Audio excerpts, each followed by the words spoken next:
Hey guys, as usual I have a hat on because I always wear hats because then I don't have to brush my hair. But in this video I'm actually going to borrow a little bit of information from Jackson McKenzie's book called Whole Again. He wrote Psychopath Free and Whole Again. If you're trying to understand a psychological manipulator or how to identify them, or like a narcissist, psychopath, sociopath, borderline, I would read Psychopath Free. But if you've already pretty much identified that's what you're dealing with, then I would almost go straight to Whole Again, because that's where you get to focus on, take your focus off the psychological manipulator and start putting your focus on yourself and your own healing and your own journey. And a lot of times when you get out of these relationships, like you're really mad at them, but you're mostly, the other part of it that we don't talk about it is how mad you are at yourself.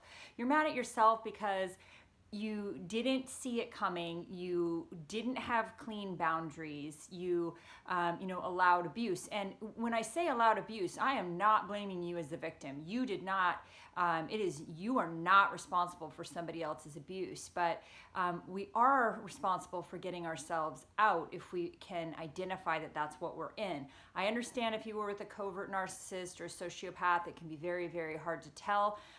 Especially if it's purely psychological and emotional abuse and there's nothing physical or even sometimes verbal. I understand that. It's very, very hard. And then also a lot of times, as we've talked about many times before, you could have grown up in a family where, physical, verbal abuse or neglect was prevalent or was in that family, so it might be sort of normal to you, right? But this is from Jackson McKenzie's book, and I just love it. It's so apropos. So a narcissist, he says, like a narcissist is like a cat, right?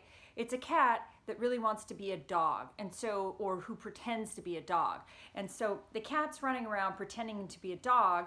The cat meets, these other dogs and says to the dogs, I'm a dog. And at first, they believe him. I mean, they just believe him. Like, I'm a dog, I'm a dog. He keeps saying I'm a dog, and he shows all this, ways he acts like a dog. He starts barking and, acts like a dog. And eventually, the other dogs are like, some of them are like, I don't think you're a dog. I think you're actually a cat. And as soon as one of the dogs identifies that he's actually a cat, then the cat will go and find a new group of dogs to pretend with.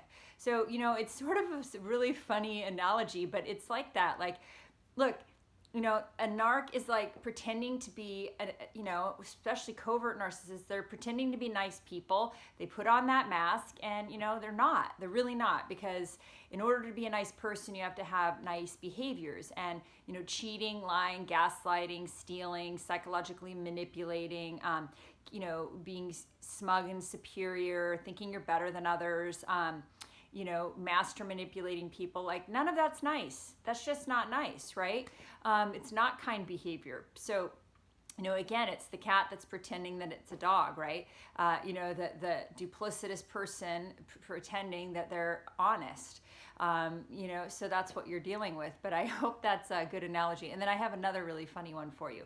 So, we get really mad. You're really mad at the narcissist. You're really mad at the psychological manipulator because underneath it, you're just really hurt, right? And you're confused and you're shocked and you're bewildered and you don't even know what to do with these feelings. And a friend of mine says that it's like, it's like this. Like there's this tree and there are pigeons in the tree. And when the pigeons sit in the tree, they shit. That's what they do. The pigeons shit when they're sitting in the tree. It's the pigeon tree, they shit. You are sitting underneath the pigeon tree and shaking your fist, at the pigeons, like, stop shitting on me, when they're shitting on you, right? And, the thing is that they're just doing what pigeons do. Pigeons shit when they're sitting in the pigeon tree. And it doesn't do you any good to shake your fist at the pigeons or to scream at them, because they're just doing what they do. And that's like a narcissist. They're just doing what they do. That's what they do. So your job is to stand up and walk away and get out from under the pigeon tree. And maybe in the beginning you didn't recognize that they were pigeons, you didn't recognize that you were under a tree, you didn't recognize that you were being shit on. But once you start accepting that you were being shit on by the pigeons, it's your job to get out from under the tree. So I don't know if this is helpful for you or not, but you're never going to stop the pigeons from shitting. You just aren't. You just got to get away from them.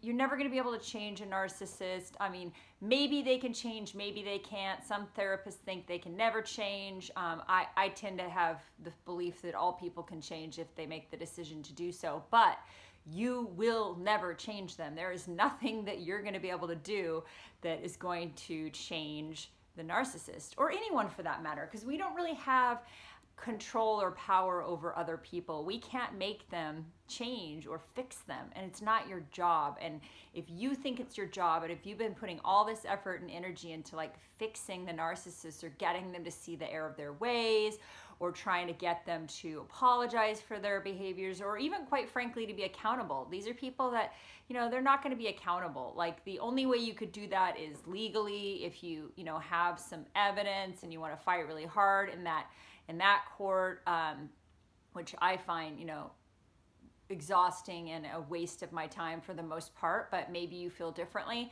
And if you have hundreds of thousands to burn, by all means. But again, even staying in that whole battle with the narcissist, like, it's probably bad for your mental health, and it's just feeding their ego. They love it. They love to get into legal battles with people. It's like the best thing ever for them, because they want to they really want to screw you over, and they just absolutely love it. It's a game. Like, they're playing chess and you're just like a little pawn, a little piece on their chess game. Because remember, these are game players. These people love games. They love spy games.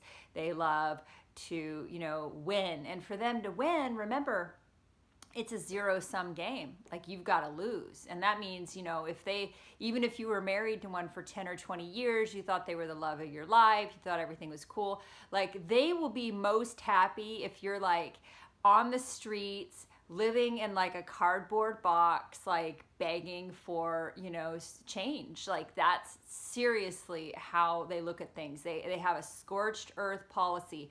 They do not care. They don't care how it hurts the children. They don't care how it hurts stepchildren. They don't care how it hurts the affair partner's children, if those exist. They do not care. They do not weigh emotional costs. It's just not a consideration to them. So, I don't know if this was helpful for you, but just remember, narcissists are like cats that are pretending to be dogs, and they're not. They're cats. So, and as soon as somebody calls them out and says, "Hey, you're not a dog, you're actually a cat," they're going to go find the other tribe of dogs to bullshit. And, if you're sitting under the pigeon tree and the pigeons are shitting on your head, your job is to stand up, hold your head high, and walk the heck out. There are lots of wonderful people in this world that are emotionally available, that are capable of intimacy, of emotional and physical intimacy, that want monogamy, that are able to take responsibility for their actions, that want partnership. There are people that are able to, do all these things because that's what they want. You don't have to make them. Anytime you're trying to make somebody into something, forget that. Find somebody who meets you at your level, which is, my level now is, absolutely will not settle for anything less than somebody who's honest and working on themselves and able to self-reflect and take some personal responsibility and, acknowledge where they've made mistakes and try to fix those mistakes and do the next right thing. And, somebody who's spiritually grounded and somebody who has, is intelligent and loving and kind. So, that's what I'm not going to settle for anything less than that. And you don't have to either. So I hope you have a really, really good day. And I hope you like my silly animal analogies. I borrowed them both. They're not original. Thank you. Bye.